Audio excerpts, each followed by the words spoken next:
based off of the market and seeing that people wanted to do it themselves. Learned them pretty quickly though, so It's always the same issue. if you can answer your phone, you can get a job.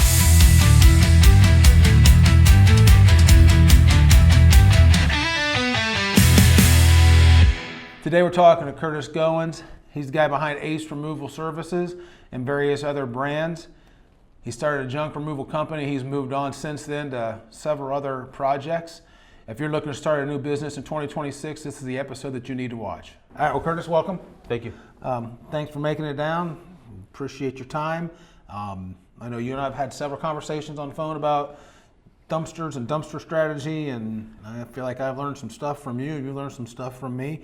For those who don't really know what exactly you're doing, just give us a real quick rundown of everything that you do on a daily basis. Of course. How many companies you have? Of course. Well, I have right now, we have four, all centered around trash. So, trash Okay. is a talk. Yeah. We got junk removal. We do in multiple states.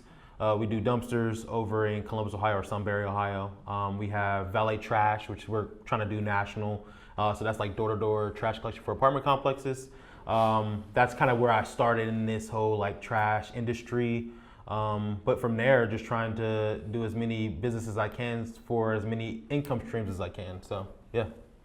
And what got you into junk removal and then into dumpsters? Well, how I got into junk removal was I was actually looking, I've always sucked at keeping a job, whether it be just, like moving too fast when it comes to trying to be in management or maybe whatever the case may be. I've never been able to keep a job. But I will say once I got probably about like 22, something hit me that I needed to start moving quickly to create something for myself and my family. And so junk removal was definitely the easiest thing to jump into because it didn't really take a lot to get started. So that's what I would say, the reason why junk removal. And then while being in the market, I actually started to notice a trend of people wanting to do it themselves. Mm-hmm. So basically throughout like our bigger cities, like Columbus especially, there's a lot of people who would rather do it themselves than pay for somebody else to do it because there's an upward charge for it.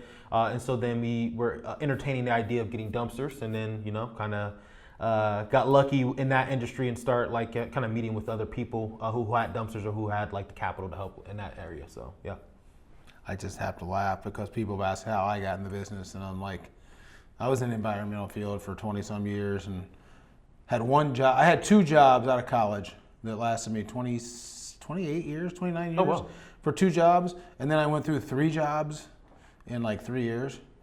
I got fired from all of them. Yep.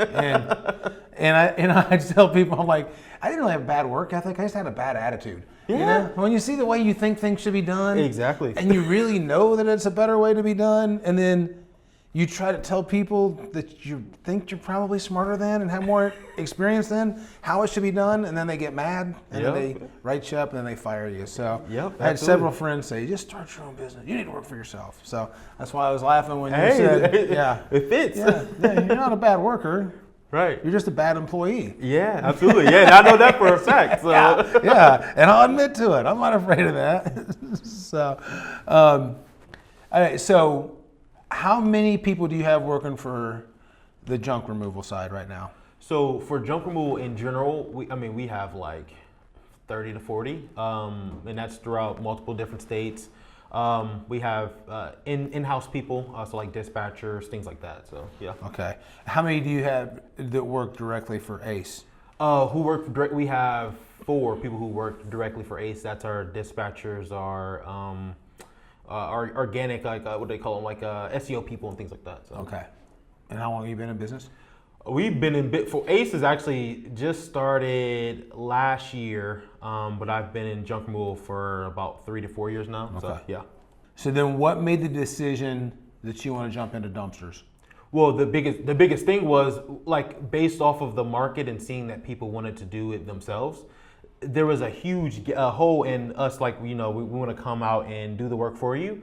And then there's people like, oh, we don't want to pay that price, but for some weird reason, I don't know what it is. I don't know if it's just that they feel like it's more empowering, but when you drop a dumpster off, they'll pay any price for some weird reason. I don't know why, but they'll pay any price, even if it's the same price to send some guys to remove the junk themselves. I don't know why, but it's it's definitely trending towards dumpster rental in the future and going on for it. Yeah. And you're going to be with the dumpsters. You're going to be in northern Columbus. Yep.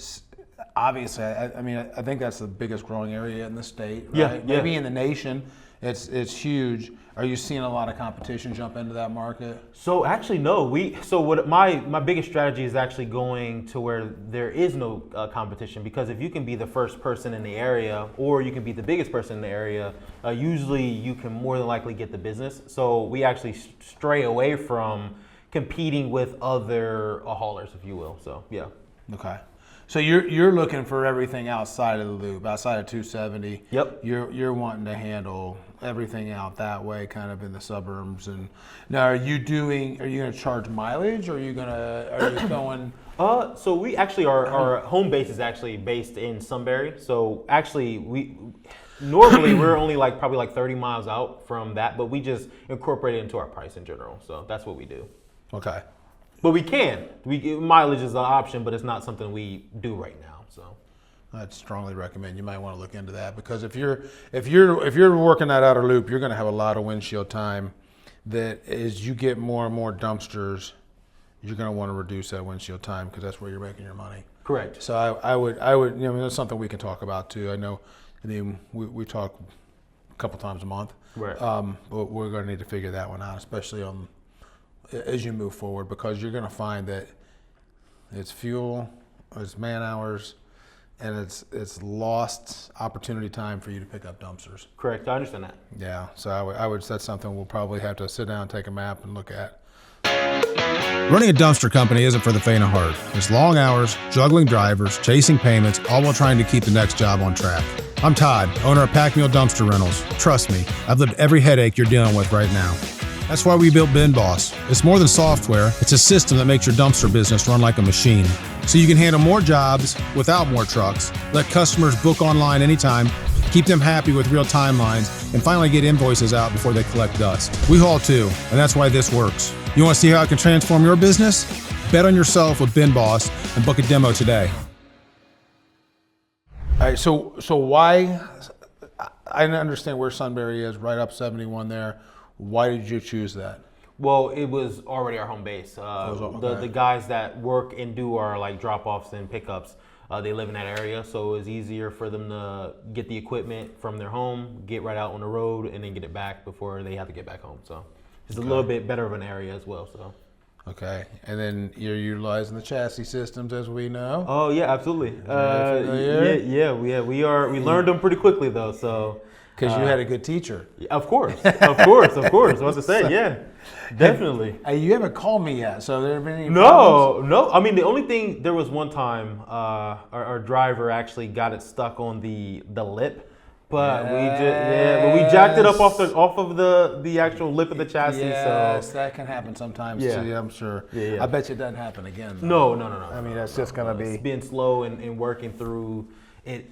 You know why that happens, because he didn't let it go down fast enough. Yeah. My guess is he was just holding on to it, and you just need to let that thing slide, and then you don't let it slam down, which the very first time I did it, I didn't. The first time I would say slams, definitely. I had it sitting way too high instead of tilting all the way back. Right. And I was just so proud of myself for getting that PJ in this guy's small driveway and getting to the right spot, and then I'm messing with my remote. Next thing I know, it's bam! And I'm like, oh crap! Right. And so you don't have to worry about getting stuck that way. No. Once it's off the trailer, it's off the trailer. Yes. So. Yes. Now, getting it back on the trailer. Never had any problems with loading them up yet? Actually, no. Loading is actually much easier, I think, with some expertise going into it, obviously understanding how to use it. But I think the hardest part was actually getting it dropped. That was the hardest part. Because you gotta, like you said, you gotta work with what you got. You gotta bring the trailer up and then kind of winch the dumpster down slowly. Because if you pull too much winch and let it go down too quickly, it's gonna cause some damage. So yeah, that's probably the hardest part. Yeah, the good old days. I kind of miss it, and I kind of don't.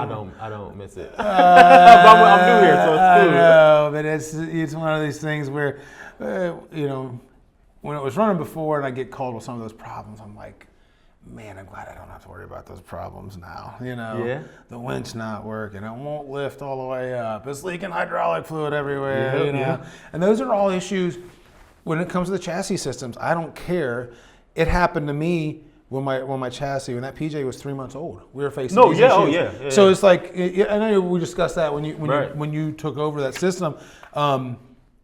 It's always the same issues. It's just so it's good and bad. It's a great way to start. It's a cheap introduction. Yeah, of course. Get your name out there, and then if hopefully a year from now you're running hook lifts and you're like, hey Todd, absolutely. let's just make it work. For this is so much easier, but Right. you got to start somewhere. So This is true. You do have to start somewhere. what lessons from junk removal have helped you so far with the dumpsters? Well, the biggest lesson that I've learned in junk removal has to be, first of all, answering your phone. That's the number one. If you can answer your phone, you can get a job. So that is probably the best and easiest answer to that question. I think when it comes to junk removal to dumpster rental, I think it's doing your pricing based off of your operating expenses. I think that's like one of the biggest things you can do, like not underpricing yourself, but also not overpricing yourself so you lose jobs. It's kind of not finding that median ground where you know that your bills for your businesses are paid, but also you're still able to profit something so you can keep moving forward. And what's that profit that you're looking for? What percentage of margin? So my accountant actually, he's looking for about 20 to 30%. So if we can make between 20 and 30, sometimes even more than that, then we know we're doing good and we're green in business. So Would you ever go below 20 if it was a bigger job? oh yeah, absolutely. We've gone under 20 a couple different times, depending on obviously the size of the job. I mean, there's some jobs that are $500 jobs, and there's some jobs that are $3,000 jobs. So it just depends on kind of like right now, like if it's a $3,000 job with it being slow, we're going to take it. So yeah. Well, that's another thing that, I mean, in our industry, you always have to look time of year, right? Yeah, of course. I mean, you'll take a 20% margin job in December or January. You're a fool if you take 20% in April or May. Yeah, it's no right? reason. So that's a good way to look at it. We've had that conversation, and I keep telling Charles we're going to do a podcast on just profit margin alone, because you need to know your costs. If you don't know your costs, you're in trouble. And then you're going to be like, how are we making money? We don't know. But you know your fixed costs, you know your fuel costs, you know your hours, your man hours, and all that stuff. You can make a pretty good decision from there. Oh yeah, absolutely. If you factor your disposal in there, that's on the high end, you know, to where it's not going to cost any more than this. Right. Which that's why we have minimums, right? Yeah, exactly. I haven't talked to you about minimums. I'm assuming you have a minimum. Yes, sir. You know, that you include in there. But then you got to come up with a margin that you feel comfortable with. Yep. And I don't think a lot of people know what that margin is, and just want to throw numbers out there. Right. And then it can either win them business that they don't really want, or it can lose them business, you know, because they weren't sure what they were bidding on. Exactly. And I think that it's important for me, when we do jobs, if we lose a job, and I know that I gave my best price, I don't like that. I'm going to shoot high, and if it works out, it sticks. You know, good. Oh no! If it doesn't work out, right? Oh well, we missed out on it. Right. I always want to know. I gave my best price to every single time. So, ever since I've been in business, that's what I've done. Here's my best price, and then they'll come back and say, "Can you do better?" No, I gave you my best price. Yeah, my best price. Right. Exactly. From the get-go, that was it. Right.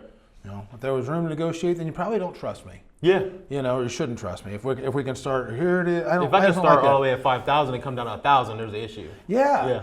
But we're so busy, I don't have time to go back and follow up with that. Hey, Kurtis. Yeah, no. Kurtis, what if I could do it for $4,000? Would you be interested? Right. Okay, I can do it for $3,000. Okay. Right. This time I'm not kidding. That's it. $3,000. You know, I don't think it says much about us if that's the way you do business. But yeah, absolutely. It has to be a rhyme or a reason for why you're pricing the way you're pricing. Right. One day I had 67 phone calls. They just want to go online. They want to go to your webpage. Very cheap to start, and just learning and getting as many experiences as you can.